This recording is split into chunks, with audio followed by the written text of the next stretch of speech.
मी गिरीजा. आणि आज ना सकाळी सकाळी माझं प्रेझेंटेशन करायचं ठरलं होतं, त्यामुळे सचिनच्या मागे लागून मला कॉलेजला सोडण्यासाठी सांगितलं.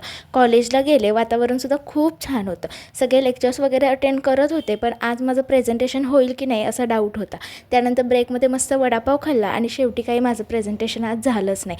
त्यानंतर घरी यायचं तर मूडच होत नव्हता, कारण की येण्याआधीच मला समजलं होतं की सचिनला अचानक गावाला जावं लागलं आणि ते गेलेच सुद्धा. घरी आल्यानंतर आज मला खूप बोर वाटत होतं, कारण ते आले नाहीत, त्यामुळे मला काही स्वयंपाक करण्याची सुद्धा इच्छा झाली नाही. ते नाहीत म्हटल्यावरती जास्त काही स्वयंपाक केला नाही, थोडासा भात केला. भात खाऊन मी झोपून गेले. संध्याकाळी उठल्यानंतर आहे ना, मी आज सासरी जाणार होते राहायला, कारण ते आज रात्री येऊ शकत नव्हते. त्यामुळे सगळं घर एकदम चकाचक आवरून ठेवलं, भांडी वगैरे घासली.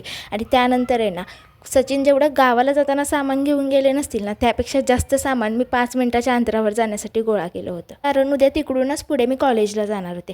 सगळं सामान एका पिशवीमध्ये भरलं आणि हसत हसत सासरी गेले.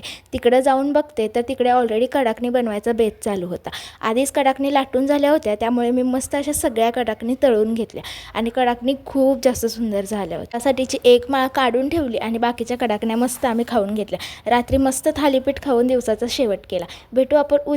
बाय.